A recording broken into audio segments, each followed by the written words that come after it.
So, without further delay, I will turn it over to my colleague, Julia Bailey, who will introduce our speaker today. Over to you, Julia.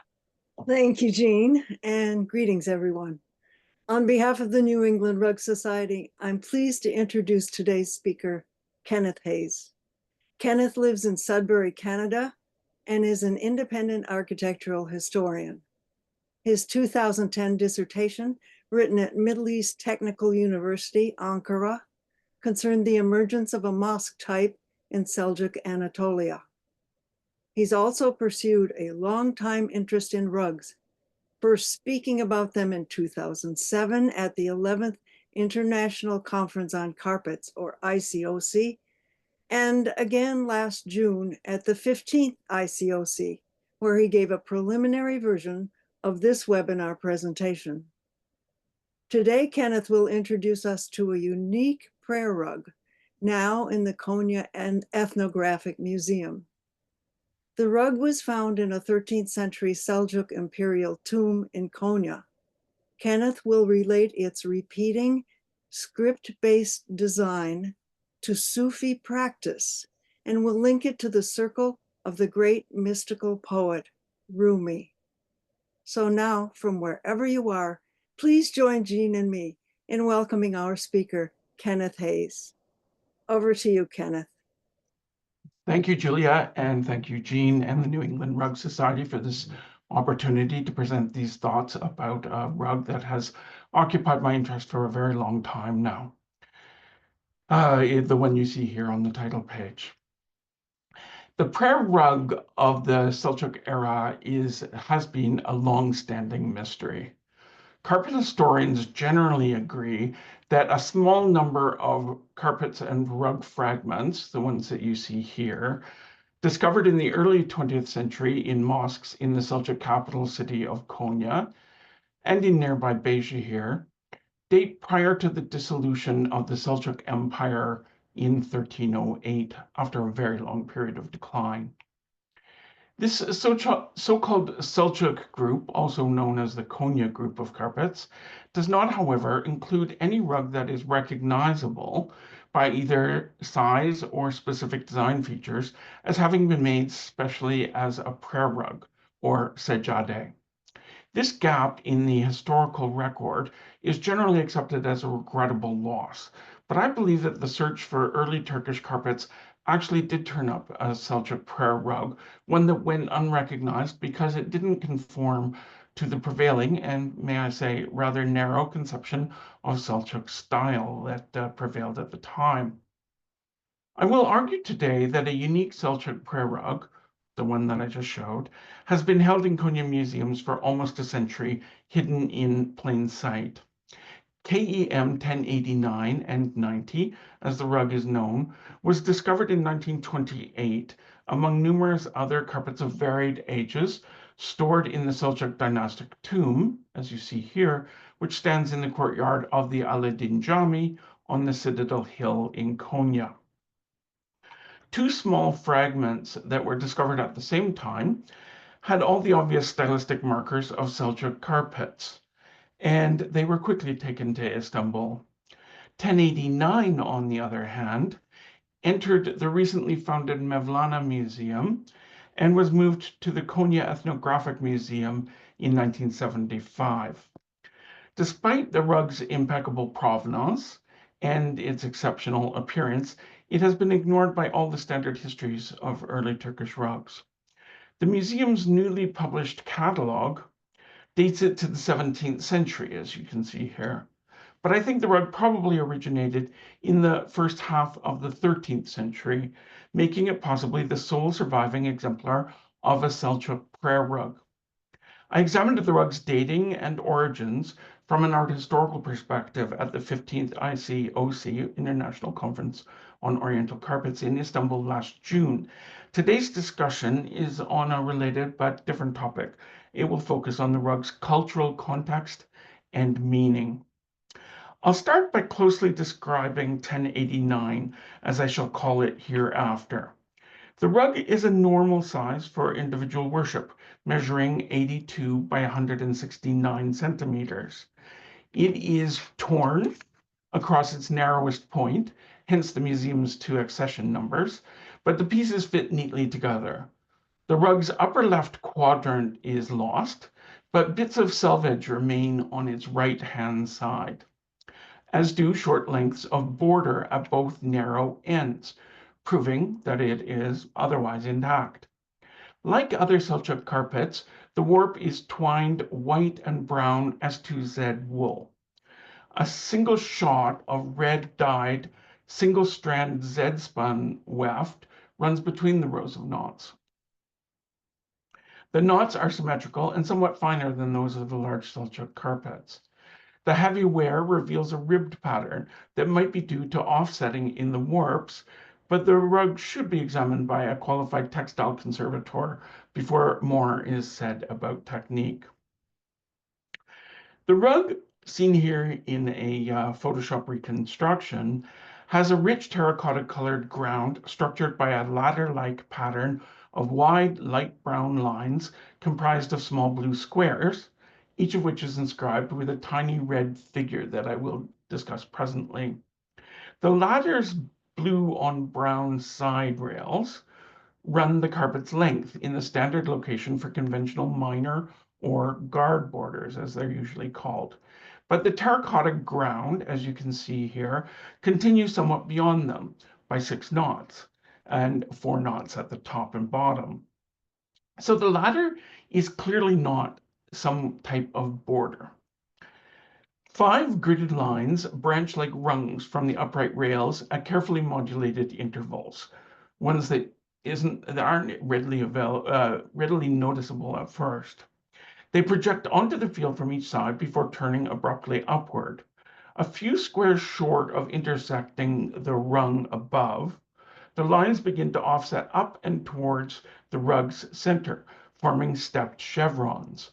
Each chevron's apex aligns with the next discontinuous horizontal rung and has a tiny Y-shaped finial, more clearly seen here in the bottom than in the middle. The ladder halts abruptly at the top of the carpet, but the pattern extends beyond the top rung by 1 square, as if to demonstrate that it could or might continue. Despite its conventional size, 1089 has a largeness of scale and a uniquely unbounded quality that contrasts sharply with the dense fields and elaborate borders typical of the Seljuk carpets, one example of which you see here on the left. The rug's novel, expansive spatial effect is largely due to the radical reduction of its borders.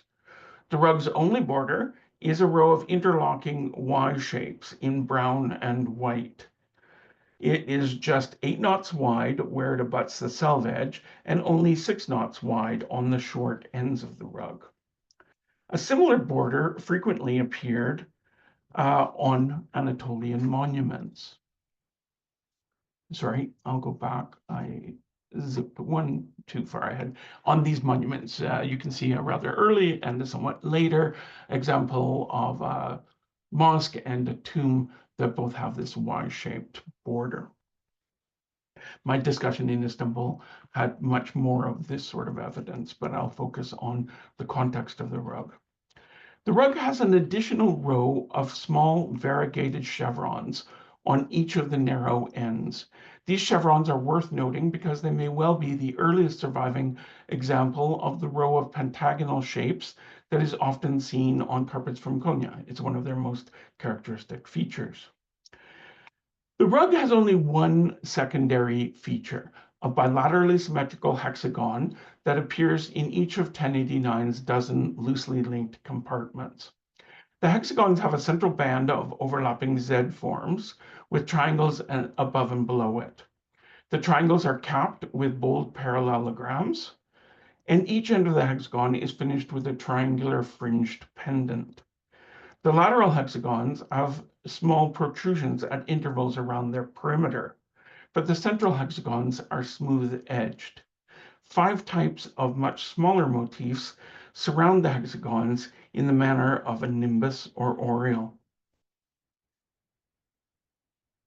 As you can see here, they're more prominent in the central in the central compartment.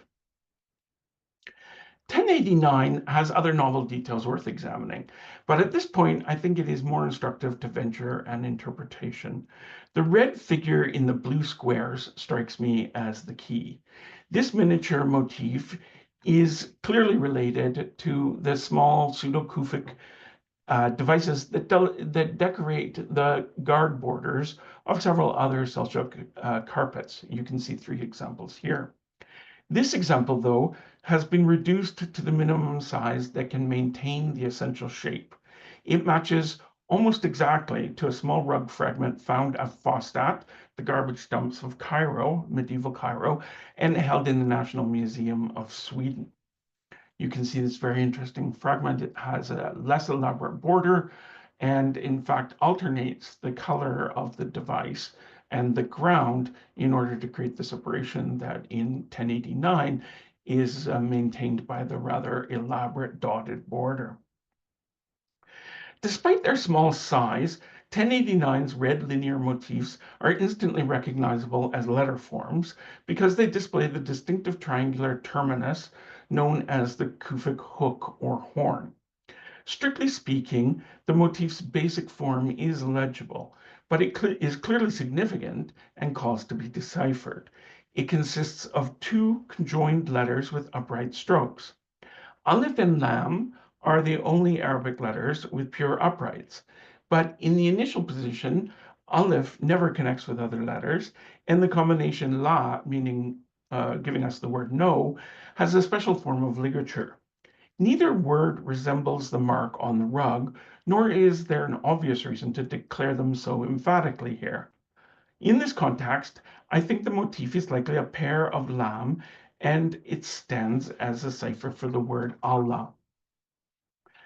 Anne-Marie Schimmel has observed that as early as the 8th century, calligraphers inscribing tombstones began to embellish the baseline that links the 2 upright lam strokes that distinguish the holy name.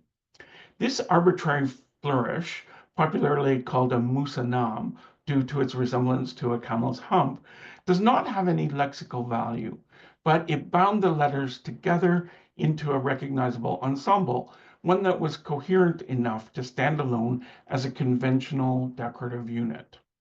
Even shorn of the word's initial and final letters, it sufficed to evoke the name of God. In fact, the obscurity might have been counted a virtue. Richard Eddinghausen has observed that, for medieval viewers, the more a text seemed incomprehensible, the more it radiated the quality of sacredness. Additionally, the obfuscation might have provided a measure of deniability should any charge of impropriety arise from the use of the holy name where it was bound to be tread upon. In any case, the motif struck the correct balance of piety and decorum, and its formal qualities made it eminently useful in ornamentation. So it quickly came into common use across the arts of the Islamic world. And we can see numerous examples here, both woven and embroidered, all again from the garbage dumps and burial sites of Fostat, an early iteration of the city of Cairo. Craftsman's deformations of Arabic script into compact and useful forms can be described as ciphers, but only allowing that their aim was not to genuinely confound. An ornamental cipher had to remain easily decoded by its intended audience. Centuries later, recovering its meaning often requires historical analysis, which depends on context. As for Anatolian culture of the 13th century, I'm quite sure that the cipher for Allah using a humped ligature between double lambs was the dominant mark and meaning. We see it here present in a Quran illuminated by one of the most famous calligraphers of the Islamic tradition and held in the Konya Mevlana Museum, and here as a border on the cenotaph of one of Mevlana's son who died shortly after he did.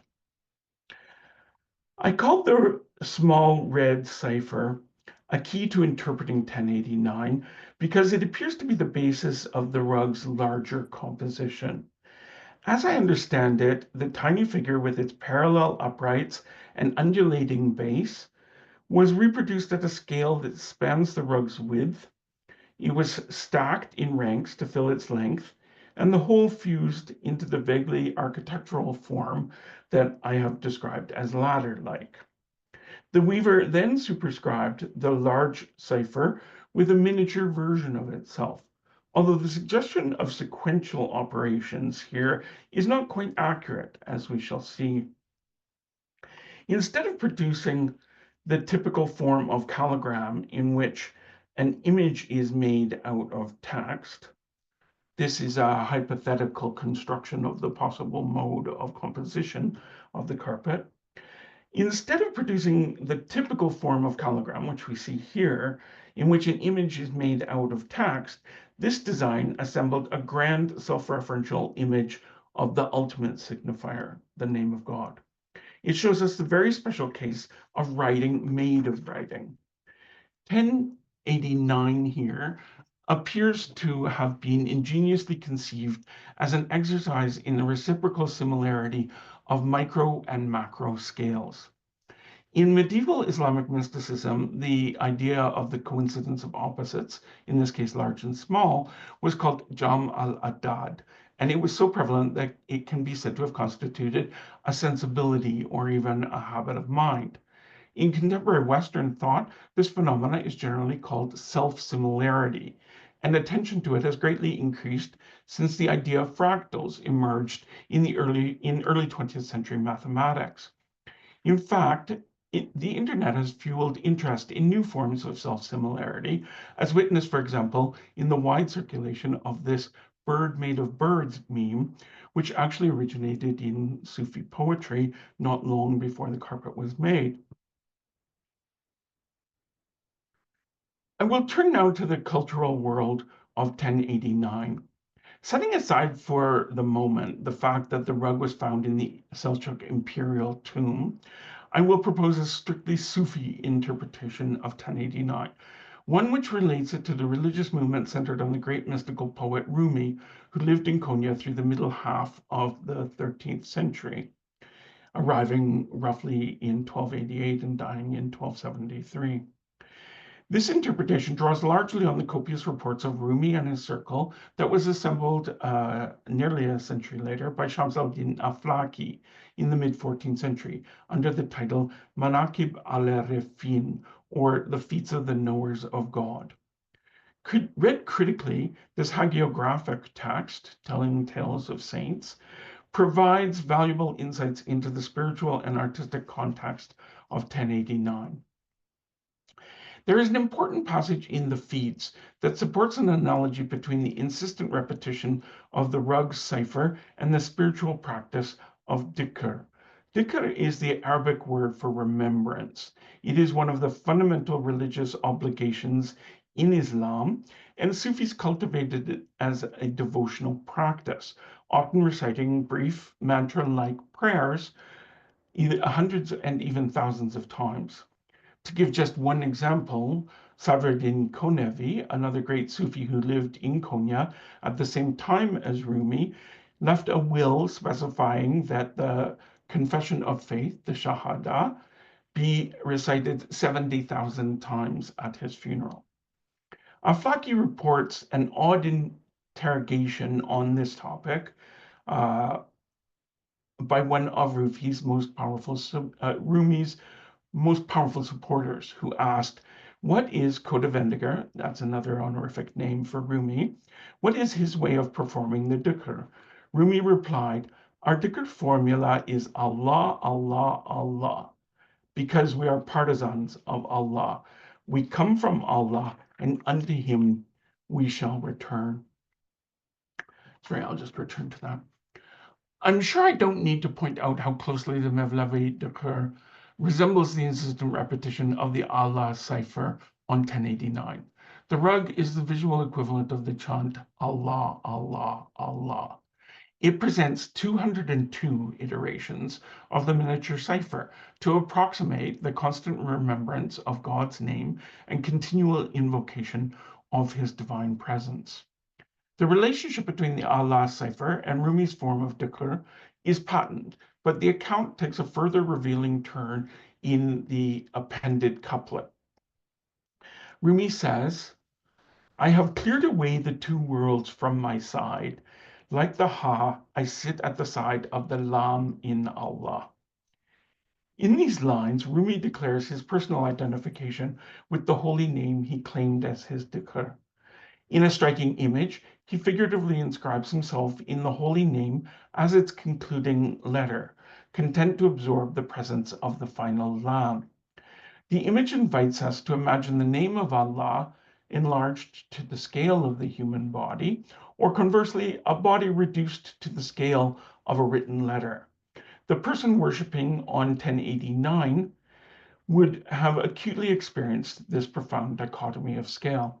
We can see something like that here in this ewer from Herat, which is just 500 kilometers west of Rumi's birthplace in Balkh, which was a metalworking school famed for anthropomorphic letter forms, a tradition which then later continued in Mosul in Iraq.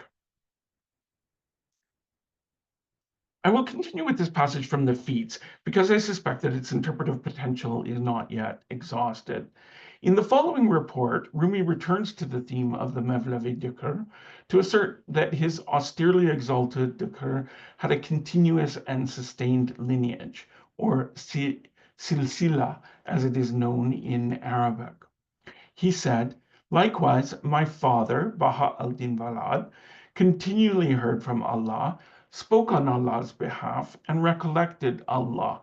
For Allah Most High has manifested himself to all the prophets and friends of Allah through a special name, and his manifestation to us Mohammedans is through the name Allah, which comprises all the other names. The phrase here is Jami-e-Jami. The unadorned, unqualified dhikr claimed by the Mevlevi tradition is startling in its reductive bluntness. Its rationale is revealed by the concluding formulation that I noted just a moment ago, Jami-e-Jami.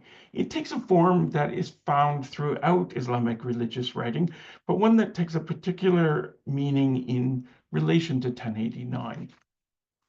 A helpful comment is provided by a different translation of this short passage, one which says that Allah is the most general name that encompasses the state of all names coming together and forming the unity of multiplicity. And this is what Jam-e-Jami means. To say that the name Allah is Jam-e-Jami is not to offer a superlative, which implies the existence of different states that may be compared. It is to affirm that Allah is Tawheed, the incomparable signifier, the one in which all others cohere and that makes all others possible. Tawheed is, of course, the strictest definition of monotheism in the Islamic tradition, and quite polemically distinct from the Trinitarian conception of Christianity. I think it is precisely the status of Tawheed that 1089 asserted by presenting a grand cipher comprising miniatures of itself, or to express it conversely, by assembling a multitude of miniature ciphers to manifest spontaneously, as it were, the grand form of themselves. The two iterations of the cipher are the same results arrived at from opposite vantages, precisely that coincidence of opposites, or jam-e-adad. As Rumi put it, things are revealed by their opposites.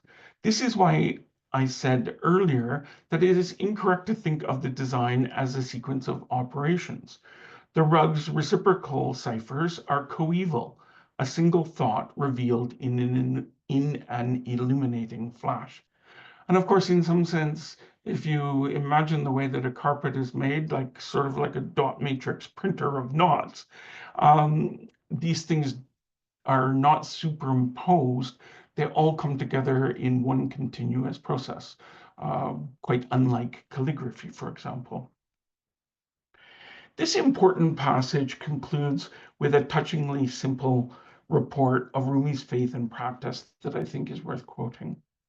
During the long nights, Mevlana would continually say, Allah, Allah, and placing his head against the wall of the madrasa, he would say, Allah, Allah, so many times in a loud voice that the space between heaven and earth would become filled with the sound of the uproar of Allah, Allah. To this point, I have described, but not named, the rug's hexagonal motif. Many of you will have already recognized it as a mosque lamp, a motif that occasionally appeared on 13th century Anatolian mihrabs and some early Ottoman prayer rugs. In 1089, the lamp's bulb-shaped body is rendered as a hexagon, and its customary inscription appears as a band of Z forms. There are, however, a number of ways in which these lamps differ from those on other prayer rugs. There is no attempt, for example, to place the lamp in an architectural setting, typically a mihrab, or to show its suspension by chains. These perfectly symmetrical detached lamps hover in an indefinite space. Most importantly, the rug differs by the number of lamps. It has a dozen where one is expected. Clearly, the rug aims to say something about light. The feats, the Manaqib al-Arifin, my main source, contains many discussions of light and lamps as objects and symbols, so I will stick with it as my main source. The passage that seems relevant to 1089 reports a unique feature of Rumi's worship. They say that our Sultan, referring here to Rumi, after performing the obligatory dawn prayers, would earnestly recite this prayer of supplication. O Lord God, place a light for me in my heart, and a light in my hearing, and a light in my sight, and a light in my hair, and a light in my skin, and a light in my flesh, and a light in my blood, and a light before me, and a light behind me, and a light below me, and a light above me, and a light on my right, and a light on my left. O Lord God, increase my light, and give me light, and make me into light, O light of light, through your mercy, O most merciful of the merciful. This short prayer was beloved by Sufis, possibly in part because its repeated invocation of lights has the ecstatic character of dhikr itself. The 18 lamps goes well beyond the dozen that appear in 1089, but the prayer of supplication and the prayer rug agree in spatializing the lamps in relation to the worshipper's body. 1089 grants Rumi's wish for a light before me and a light behind me, and a light below me and a light above me, and a light on my right and a light on my left. In contrast to the solitary mosque lamp in its niche, the rug presents the immersion of a body in light from multiple sources. It evokes a brilliant, encompassing light, a light-saturated ambiance that is completed by imagining the rug being occupied by a worshipping figure who is also understood to be resplendently luminous. This interpretation may also begin to explain the distribution of small motifs around the lamps, which I earlier described as being arrayed in the manner of a nimbus or aureole. I've highlighted them here to make it clearer. They appear to emanate from the lamp, these small motifs, and in the marginally more ample central compartments, the delicate motifs outline a distinct oval of shining light. To those familiar with Rumi's writing, the small motifs may recall this famous passage. Every mote of my being is in love with your son. Take heed, for motes have long transaction with the sun. See how before the window the motes gracefully suspended beat. Whoever has the sun for a qibla prays after this fashion. In the concert of the sun, these motes are like Sufis. No one knows to what recitation, to what rhythm, to what harmony. The rug's minor motifs are conspicuously small, I suspect, because they represent sun motes. They vividly demonstrate the idea that however brilliant is the lamp's light, it cannot be seen in perfectly limpid air. Its presence is only revealed when refracted through impurities. As Rumi wrote in the Mesnavi, it is through the opposite of light that one recognizes the light. The rug seems to propose a powerful analogy. The motes are to the lamps as the Sufis are to God, which is to say that they are the minute, impure element through which the universal divine light manifests. This analysis reveals that the lamps and motes are semantically structured at the level of their meaning in the same dual-scaled recursive manner as the rug's two scales of Allah cipher. You can see both of them here. The lamps answer the prayer's concluding wish to become light of light, just as the ciphers represent that gathering of gatherings, all names coming together to form the unity of multiplicity. Having arrived at the esoteric congruence of the eye and ear in 1089, and seeing how each presents disparately scaled forms of recursive iteration, we now understand that they each and together attest to Tawheed, the ultimate unity of God. My Sufi interpretation of the rug has progressed as far as necessary. My interest is ultimately in textile history, not religious thought, although in 1089 they seem to converge and entangle. I will pursue this interest further by raising another difficult problem, asking who wove KEM 1089? While I concede the impossibility of definitively identifying the maker of an anonymous prayer rug almost 800 years ago, posing the question may still help advance the discussion of Anatolian carpets. Carpet history is heavily invested in a reductive dialectic of courtly luxury and nomadic rusticity that is often crudely mapped onto Persian and Turkish ethnic identities, respectively. 1089 does not conform to either model.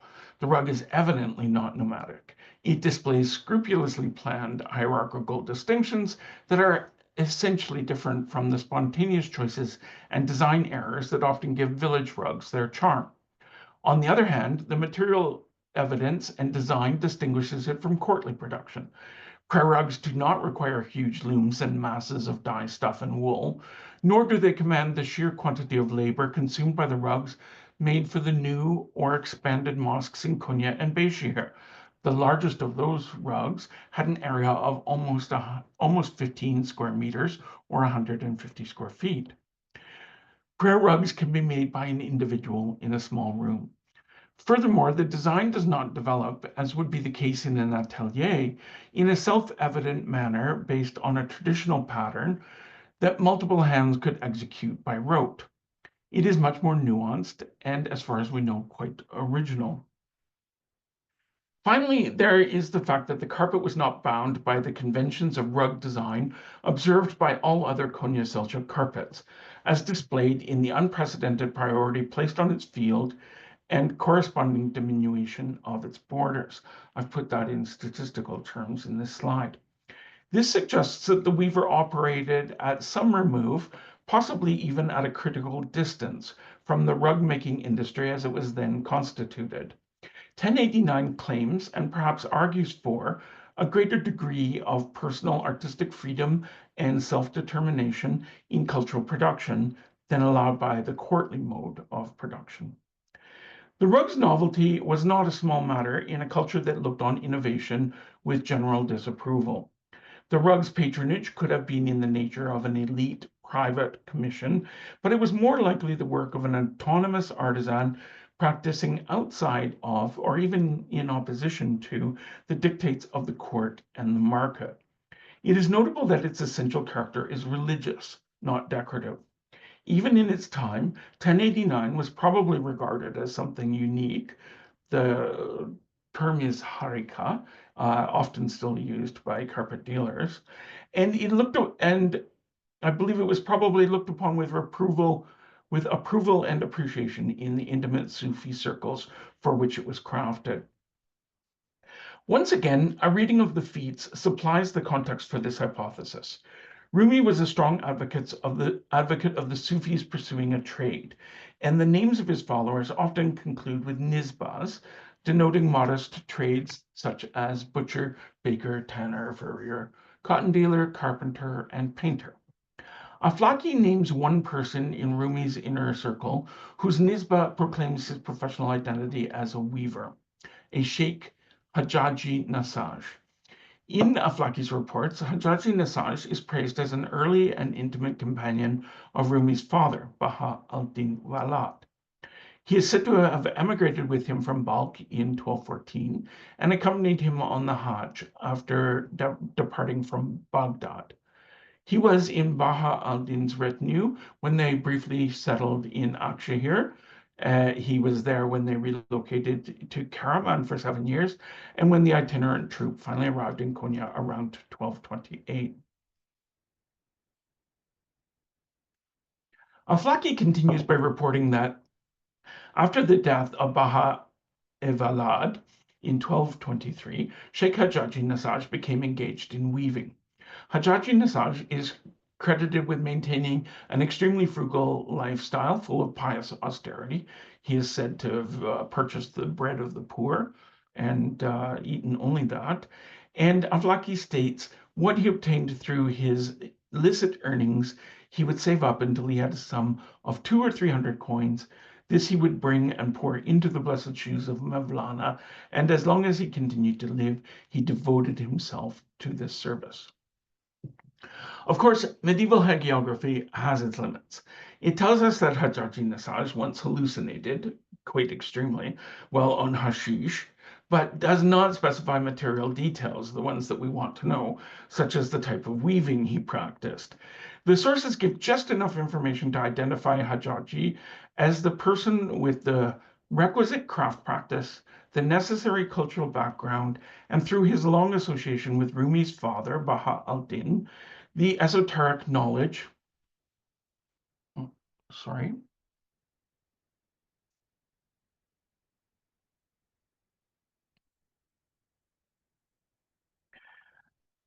the esoteric knowledge required to conceive the carpet. He was devoted to Rumi and supported him with his trade. As the police say of a suspect on television, he had motive, means, and opportunity.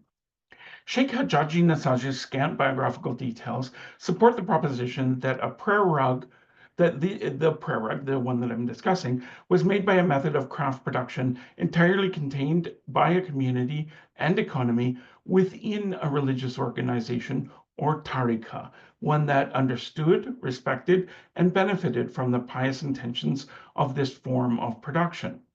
It allows us to say that 13th century Konya supported a mode of textile production that was urban, small in scale, if not actually individual, and above all, grounded in Sufi culture and community.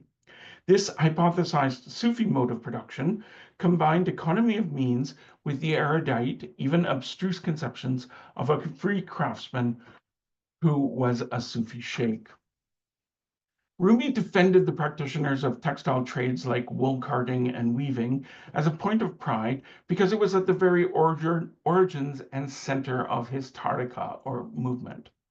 This defensive position explains Rumi's constant assertion of the parallel dignity of the evidentiary miracles of the prophets, the ones that could only be produced by a set of already historical figures in his time, and the thaumaturgic gifts of the friends of God, his intimate circle, in exercising power of things and transforming minerals and plants, etc. The friend of God who made 1089 wielded his wonder-working prowess not by supernatural means, but by making things, by weaving. Rumi invoked this power in one of his discourses. He said, "Consider how wool in the hands of a wise weaver becomes a beautiful carpet. And this earth, through association with creative builders, becomes a fine palace. Since the society of intelligent people has such an effect on inanimate things, then imagine what effect the society of believers has on the believer." Whether Sheikh Hajaji Nasaj was actually the wise weaver whose hands made 1089, or if it was woven by a similarly talented person following the same model, there is no doubt that the rug manifested karamat, which is the Sufi craftsman's capacity to transform minerals and plants into wondrous works. It seems fitting to conclude by returning to the tomb where the rug was discovered almost a century ago. Given that this unique rug was preserved in the Seljuk dynastic tomb, it's reasonable to ask if it might have been the personal prayer rug of Sultan. Depositing a revered person's clothing and close personal effects in their tomb was a customary gesture of elite veneration in medieval Anatolia, and there's at least one historical report of the practice, including a treasured prayer rug. Surprisingly, this custom may make it possible to identify which sultan used the rug. DNA testing has recently identified 13 people whose bodies are held in the crypt beneath the tomb. So learning if one of them had been in regular physical contact with 1089 might be a relatively simple matter of testing the rug against the existing data. My thought, however, is that 1089 was not a sultan's rug, at least not directly. Even if forensic methods show that the rug was in close physical proximity to one sultan or another centuries ago, it neither follows that this exceptional prayer rug was commissioned by that sultan, nor that it originated in court ateliers. Given that 1089 is a distinctly Sufi rug, conceived as a compound demonstration of Tawheed, it was likely placed in the tomb because it had been a Sufi's gift to a sultan. It would have been preserved not just because of its exemplary form and beauty, but primarily because it was laden with the accumulated traces, of a prominent sheikh's prayers, or baraka. This possibility suggests the interesting proposition that, at least as concerned their personal prayer rugs, the sultans may have preferred, perhaps even coveted, the spiritually charged products of the devout, self-effacing Sufis, potent rugs that could be acquired only as tokens of authority in their respective realms. The rugs themselves may have constituted a medium of symbolic exchange. The normal, essentially decorative Konya rugs, like the ones that I showed at the beginning, may have sufficed to furnish the expansion of the imperial congregational mosque, but they were not imbued with that residue of spiritual authority, the baraka, which could aid in legitimizing sultans. Assuming the rug's deposition was an intentional gesture, it could have occurred at any time from Baha ad-Din Walad's arrival in Konya in 1228 until the death of the last Seljuk Sultan in 1308. Naturally, relations between the Mevlevis, the religious path that was founded on Rumi's thinking, and the sultans, their relations waxed and waned over this long and eventful span of time. I favor, though, the earlier, happier part of this period, the time just after Sultan Keykubat lured Rumi's father, Baha ad-Din, to Konya and bestowed honors and gifts on him upon arrival. Aflaki described a large gathering held at the palace in which the Sultan Keykubat symbolically submitted to the spiritual authority of Baha ad-Din by offering him his throne, a gesture that the sheikh reciprocated by bestowing favors beyond measure to the Sultan. Keykubat was said to have been sorely pained by Baha ad-Din's death in 1223 and reportedly did not leave the palace for 7 days, nor mount a horse for the customary 40 days of mourning.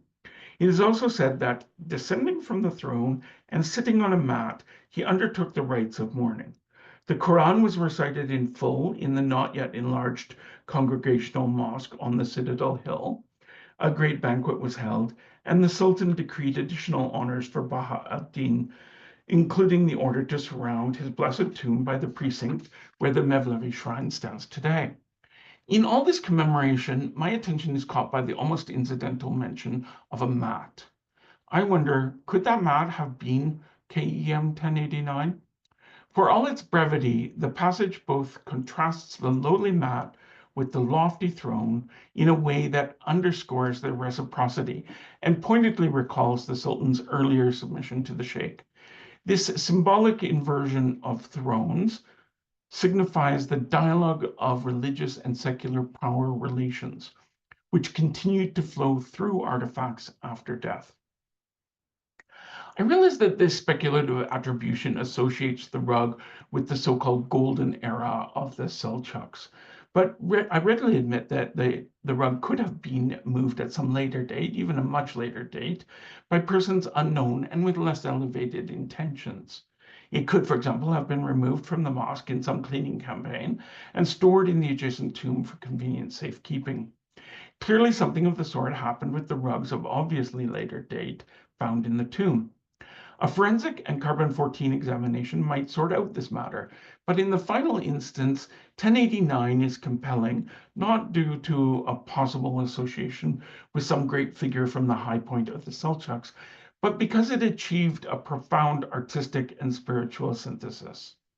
I have no doubt that 1089 is the most important and culturally significant pile carpet that remains from pre-Ottoman Turkey.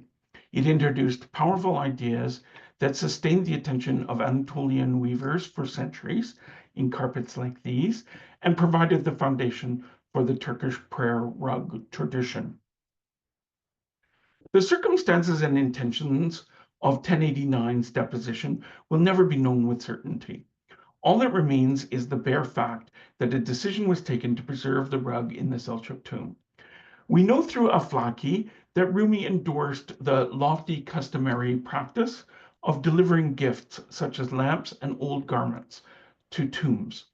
This passage naturally did not mention prayer rugs, but Rumi is quoted as saying, "Bringing these candles and lamps to the tombs of the prophets and friends of God is the same as if you lit a lamp to illuminate your own dark sepulchral niche with it." It is poignant to know that this resonant, light-filled rug spent 7 centuries piled in a dark and silent corner of a sultan's tomb, but strangely comforting to think that through the long nights it rang out with the residual uproar of Allah, Allah, and that all the while it sat there, it illuminated Rumi's own dark sepulchral niche.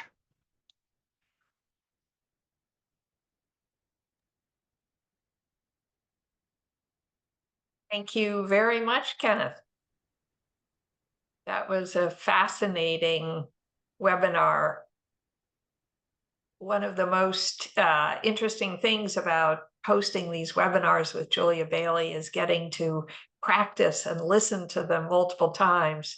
And I fear that some in our audience may not have been able to fully absorb everything in one sitting. So if anyone would like to go through the recording of this webinar, please feel free to, and we would welcome you to join the New England Rug Society, and you can have access to our entire library of rug webinars.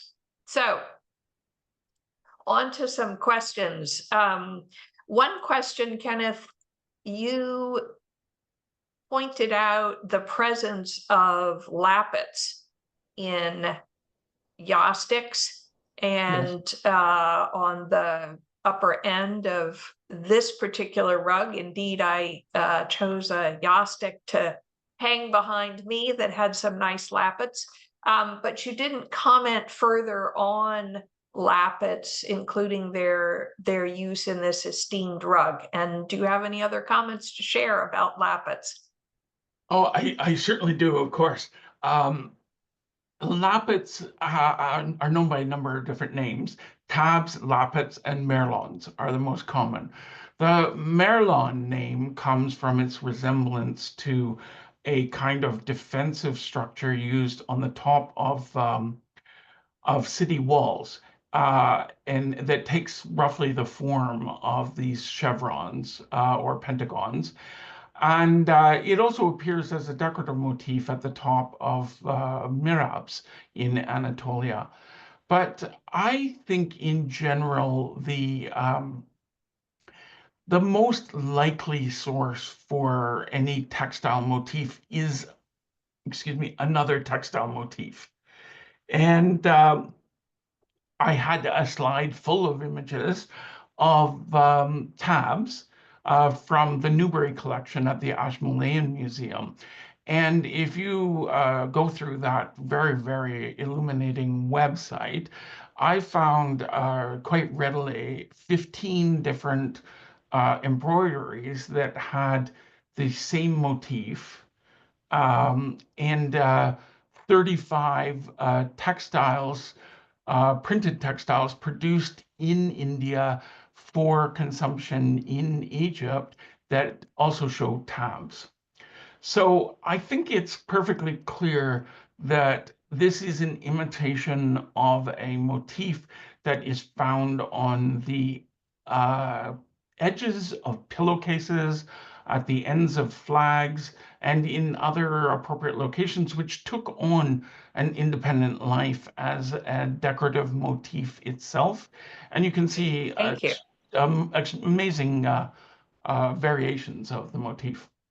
Wonderful. And let's try to answer questions quickly. Okay, We sorry. will encourage anyone who has a more detailed question or position to discuss with you, including the poser of that question, who is a well-known and very articulate gentleman, to contact you directly. And I point out to everyone that Kenneth's email is on the slide. Other questions? Do you have a theory about why there was the red weft? Not all of the wefts were red, but some of them were red. I think they are all red. There's a single wefting, and in rare occasion, maybe every 15th or 20th weft line is doubled up. But this was a standard mode of construction for Seljuk carpets. We don't know exactly why, but the warp is always sometimes called barber pole spun 2-ply yarn, and the weft is single red yarn. I'm not sure why. And in the case of this carpet, it caused a kind of technical problem. The weft was not strong enough to really maintain the carpet in a single plane, and it developed quite extremely depressed warp lines on every second line. And it's generally the function of multiple wefts to prevent that from happening. But we don't know why they were red. Probably it was an anticipation of the carpets being worn, and that it was less disruptive visually on a worn carpet to see red instead of seeing the white warp lines. All right, let us move on. Again, detailed discussions can take place offline. One questioner asks about crosses on the rug and what they indicated. About crosses? Yes, and I'm confused by that, so I'm relaying it without fully understanding what crosses the questioner means. Okay. You might be referring, I don't know if you can see my cursor, but you're probably thinking of these small forms. And if so, they're definitely not crosses. They are octagons that are divided into quadrants with a small square cut out of the hypotenuse of the octagon. And if that's the case, it's really just a kind of incidental feature of the carpet. I don't really think that it had any symbolism beyond that. Okay, and would you mind going back to slide number 64, please, that has the Rumi quote regarding rugs, creations, and humans? This one. Yes. Someone is very taken with that quote, which is a fascinating quote, and wants to make sure they get a screenshot. So hopefully they are doing that now. Next question perhaps you have some insight as to how the rug was discovered in and retrieved from the tomb? Yes, I don't know much about that, and it's complex and contradictory. There are as many as 18 rugs that are said to have originated from that tomb. And I think it's quite a kind of unbelievable number. Um, the tomb is tiny, and it has 8 large cenotaphs in the middle of it. It really seems to me quite improbable that 18 rugs were deposited there. That said, that is apparently the record of its discovery. So I don't know, and I hope to do research on that in the future to try to see the actual defters, the catalogs in which these things would have been recorded at the first instance. But the information is not very readily available, and this was probably the last major discovery of carpets. Um, the first discovery of Seljuk carpets in 1905 set off a terrible, terrible spate of plundering of almost all of the shrines and holy sites and tombs of Konya, and a huge amount was lost at that time. And it's amazing that this rug survived, and not terribly surprising that it was misunderstood from the very beginning. People were looking for big carpets with big borders and blue and red color schemes, and that wasn't this carpet. And so it hasn't Okay, been properly thank understood for a you. century. Moving on, and you mentioned the color scheme. The most of, if not all of the extant Konya or Seljuk carpets have a more saturated color scheme than this one, which has more gentle colors. Do you think that your prayer carpet had different colors, or perhaps that the colors faded over time? Generally, natural dyes are extremely secure and fast over time as they were made in Turkey. And there's really not any evidence of tip fading or anything like that. I think it was always this terracotta color. I speculated that at the ICOC, but we can see the same color in the minor border of some of the other Seljuk carpets. It's just that there are none that have a field the same kind of ochre color. Okay. There And is one rug from Divri that has that color as a field color, though. okay, and I'm going to try to move you on quickly. Do you have any brief additional comments about Friends of God and the craftsmanship of these, as you postulate, Sufi weavers? Well, I think that if you read through the feats of the knowers of God, you'll discover this very coherent defense of the trades. And the basis for that is that Rumi came from a culture of trades. His followers had trades. He advocated that they have trades, and they were in opposition to the idea of elite patronage. They were asserting their autonomy.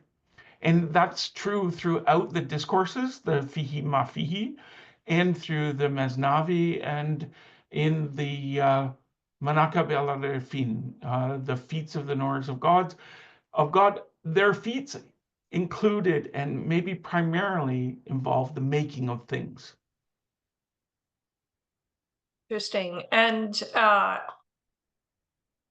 have heard other discussions or questions regarding male weavers as part of the Sufi tradition in the Tariqa production. You had information about a male weaver.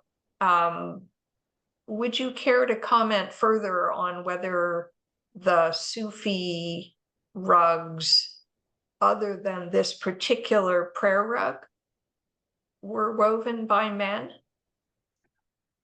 It's very hard to know that, of course, but I mean there were many prominent female Sufis.